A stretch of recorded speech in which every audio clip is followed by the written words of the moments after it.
My wife and son blame me for my oldest son's death. 10 years ago, my oldest son started a job working the graveyard shift.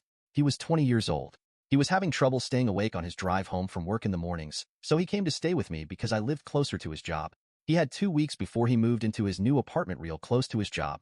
After about 4 days of him staying with me, I forgot about him, having trouble staying awake on his drive home in the morning. I had gotten an all-inclusive tickets to a baseball game, and I was taking my youngest son and all his friends. When I came home from work that day, I was excited about the game and I wasn't thinking. I woke up my oldest son out and asked him if he wanted to go to the game. He looked at me crazy and then got up to go to the restroom without saying anything. His mother walked in at that time and saw him and said, "Boy, what are you doing up?" My son replied, "Some fool woke me up." We went to the game, and that next morning when I was at work at 8:17 a.m., my son had fallen asleep and went head-on into an 18-wheeler and killed. My wife and youngest son knew about me waking him up and they held it against me. Within 2 years, my son had moved off for college and my wife divorced me. For 10 years, I've been living with this debilitating guilt and self-loathing. It has ruined my life. I'm on medications for severe depression and PTSD. I lost my business, my house, my wife, both my sons, my health, and my dog. I sit here 10 years later still suffering from that eventful day. Every day I hear the words, "Some fool woke me up." Every day I see his burned-up body and images in my head.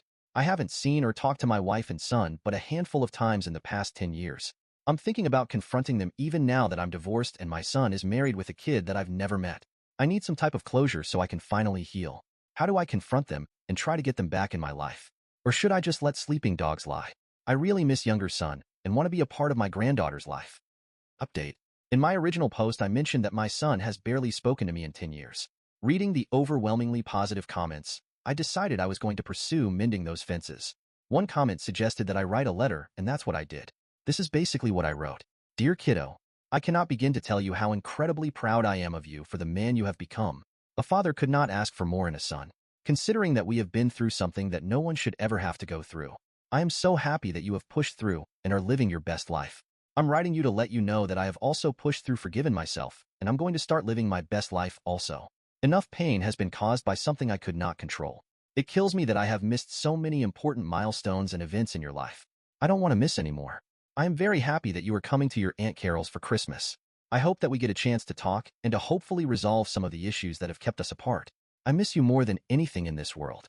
I miss taking off early from work and meeting you on the basketball court, the volleyball court, the football field, and the soccer field, just us and the boys. You have always been the cause of the happiest days of my life. I pray that we can fix this. I can't wait to meet your wife, your stepson, and my granddaughter. And I can't wait to finally see you again. Love, Dad. Well, I hope that it opens an avenue into reconciliation. It's a start. The only possibly bad thing, I also just heard my ex might also be coming. Update 2. I haven't seen my son or my ex-wife for years. Since the last time I saw my son, he has gotten the girl, got married, bought a house, and had a baby. They have blamed me for my son's death for the past 10 years. The party at my sister's house for Christmas was the first chance I have had to see him or her. To say I was nervous is an understatement. I could barely think straight. I arrived early at my sister's with my mom and aunt in tow. We helped prepare the food and arrange the gifts. My wife showed up a little early as well. She walked into the house and hugged everybody and then looked over at me and nodded. I nodded back. My son was running late because they were driving 5 hours. I went outside and sat on the porch, and that's when my son pulled up. My wife quickly walked out the door past me and walked out to his car. My son got out with his wife and daughter and hugged her, and she helped him unload presents.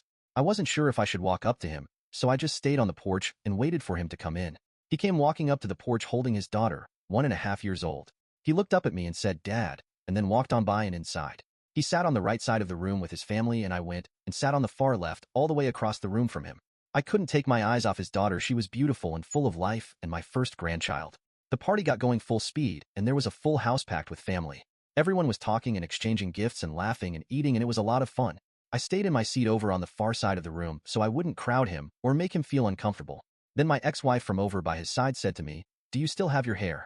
I just smiled and lifted my baseball cap to show her that I wasn't yet bald like the rest of the family. It was the first sign of life I had gotten. A couple hours into it, and I could see that my son was staring at me. I figured he was mad at me for being there.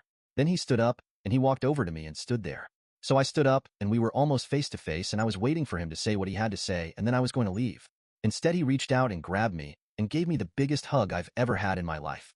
Then he pushed over his cousins that were sitting next to me and made a spot for him to sit. And then we started talking and talking and talking.